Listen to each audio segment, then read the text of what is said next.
Во-первых, я думаю, надо начать с того, что выразить соболезнования родным, близким умершей бывшей политзаключенной Анны Кондратенко. Такое трагическое событие, конечно, очень, очень грустное и, скажем так, потрясающее по своей какой-то, не знаю, нелепости, я бы сказал.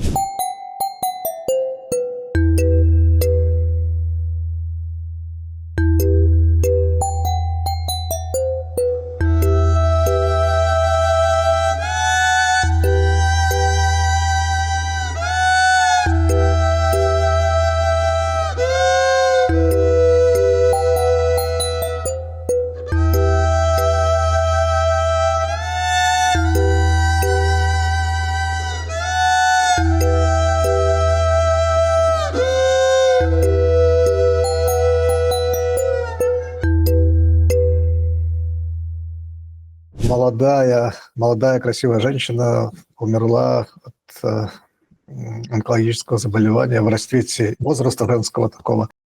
С 85-го года рождения, если не ошибаюсь, Анна. И вся эта история, конечно, она, обращает еще раз внимание на множество аспектов. Причем я бы подчеркнул, что вот что касается сугубо медицинского аспекта, мало очень информации, чтобы делать какие-то выводы, чтобы говорить, что что-то сделано правильно или что-то неправильно. К сожалению, у нас пока относительно маловато данных. Вопрос, когда это заболевание было установлено. На самом деле, это первый вопрос, с чего бы я начал. То есть стоит понимать, что рак шейки матки это относится к визуальным онкологическим заболеваниям, которые можно подтвердить визуальным осмотром, забором стандартных патологических мазков.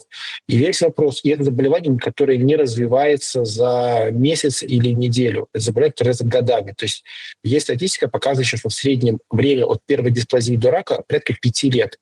И тут аналогичный вопрос. Если на момент задержания ее у нее уже было онкологическое заболевание, почему оно не было вовремя диагностировано и не было вовремя начато лечение? Это, наверное, единственный вопрос, который стоит в данной ситуации, единственный вопрос, с которого я бы начал. Почему оно не было диагностировано ранее и не начато вовремя лечение? Тут не пройдет аргумент из разряда «она сама не пошла к врачу» и прочее. Она находилась в пенитенциарной системе.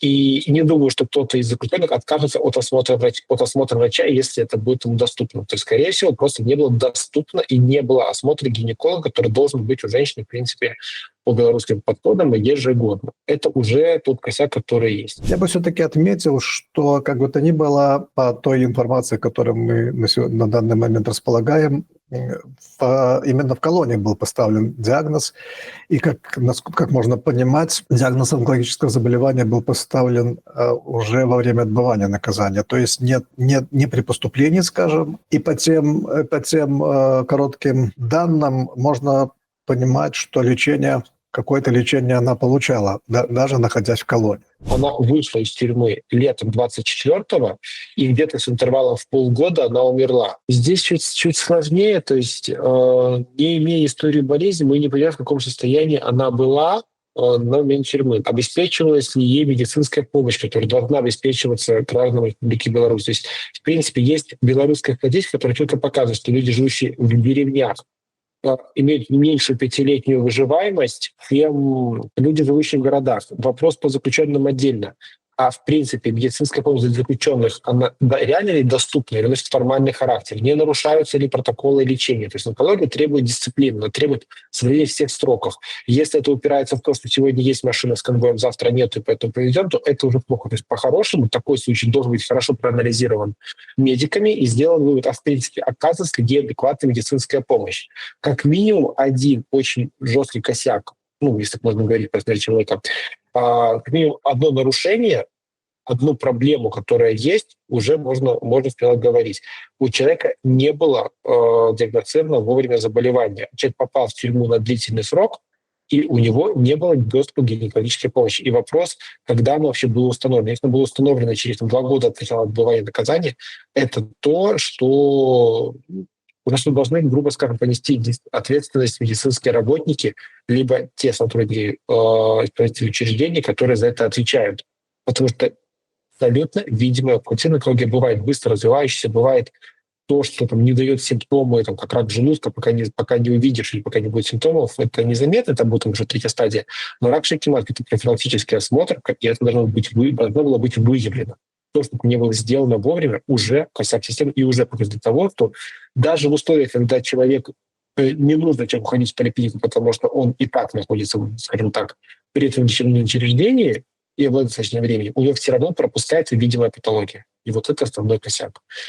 Тут можно оставить за скобками, что человека пытались лечить невинно осужденного, оставили в тюрьме и пытались лечить в условиях тюрьмы, они отпустили домой и дали возможность нормально лечиться, как это положено в нашей стране.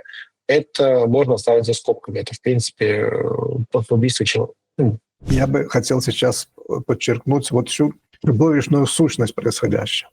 Человек был приговорен к 3 годам лишения свободы за, я сейчас вот показываю кавычки, не знаю, но это не кавычки, это показывает чудовищность того, что происходит в Беларуси. Обвинили в оскорблении, там, я не знаю, кого-то, всех, кого можно было в Беларуси. Возможно, Анна была эмоциональным человеком, судя по тому, что про нее рассказывают те, кто отбывал вместе наказание. Мне интересно, как сегодня будут спать судьи, прокуроры, которые обвиняли, следователь, который, как я понимаю, который приехал к ней на беседу, и в разговоре с которым она там что-то эмоционально тоже высказалась, и что дало повод ему возбудить новое уголовное дело, и там и судья потом судил, и добавили еще год лишения свободы. Я хочу сказать, что эти вот обвинения в оскорблении – это настолько тонкая грань, которая, в общем-то, в нормальном цивилизованном государстве не могла являться предметом криминального преследования, потому что, поскольку не повлекла и не могла повлечь каких-то тяжких серьезных последствий. Это один аспект. Второй аспект, что я хотел бы подчеркнуть, сказать. Я очень бы удивился, если бы узнал, что в материалах уголовного дела есть какие-то заявления от пострадавших, от потерпевших, от тех, кого якобы Анна оскорбила. Надо понимать, что судьи, помещая человека, лишая человека свободы, хорошо понимают, что пенитенциарное учреждение – это не лечебное учреждение. И смотрите сейчас, человек был наказан за якобы вот такое вот преступление, за оскорбление.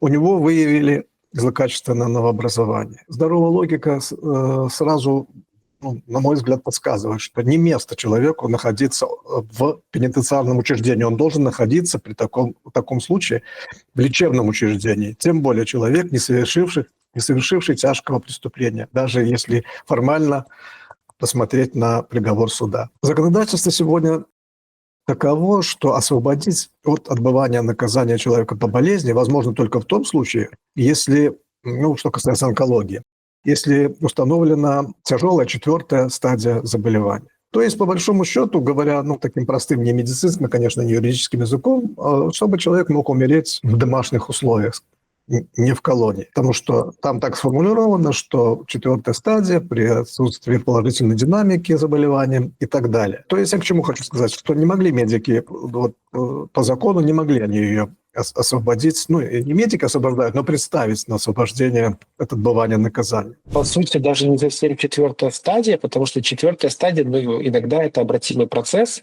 и иногда 2-я необратимая. То есть тут вопрос не стадии, а вопрос именно, по смыслу, а вопрос по клиническим группам. То есть когда человек признается некурабельным, и по сути, да, абсолютно правильно говорит Алексей, что по сути человека просто выписывают, чтобы он умер дома.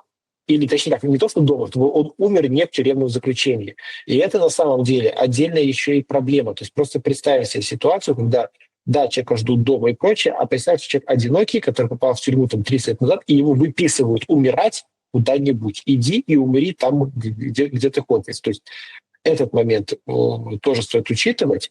И основной момент то, что в такой ситуации, если должно быть обеспечено абсолютно такое же лечение, как обеспечивается вне исправительных учреждений. Наш суд присуждает человеку лишение свободы, а не лишение здоровья. Но по факту мы знаем по отчетам, те, которые писали правозащитники и прочее, в том числе тот, который был Василь, что люди не получают адекватную медицинскую помощь в тюрьмах, колониях, СИЗО и остальное. Поэтому в данной ситуации вопрос не к закону, а к его исполнению. В первую очередь не исполняются основные законы, и онкологические заболевания, как и любые другие, просто игнорируются. По принципу, да, человека отпустят только умереть. Это касается онкологии, кардиологии и прочее. Это должно быть крайне тяжелое заболевание, которое человек не может находиться в тюрьме. Они считают. Просто иди умри так, чтобы мы писали меньше бумажек. Но проблема в том, что люди в тюрьме, они лишены нормальной медицинской помощи и питания нормального. Так сформировано положение в Беларуси, что вот люди, имеющие такие заболевания и не имеющие каких-то, не совершившие серьезных преступлений, тем не менее вынуждены находиться в колонии. И понятно, что условия в колонии, мягко говоря, не способствуют улучшению здоровья. А что такое онкология? Да и многие другие заболевания. Вот то, что сейчас узнаем, что псориазом еще, кроме того, страдала Анна. Но онкология, в первую очередь, да, псориаз тоже, это иммунитет, это состояние иммунитета. И, конечно, тот хронический стресс, в условиях которого находятся заключенные и в котором находилась Анна, можно с большой долей уверенности говорить, что он способствовал прогрессированию заболеваний. Да, в обязательном порядке действующие нормативные документы предусматривают, что как минимум 1 раз в год женщины должны быть осмотрены гинекологом. Что значит осмотрены? Это значит, если есть основания, сделаны какие-то анализы. Судя по всему, по крайней мере, по той информации, что заболевание было установлено в колонии, нет никаких оснований говорить, что медики пенитенциарные не выполнили свои функции.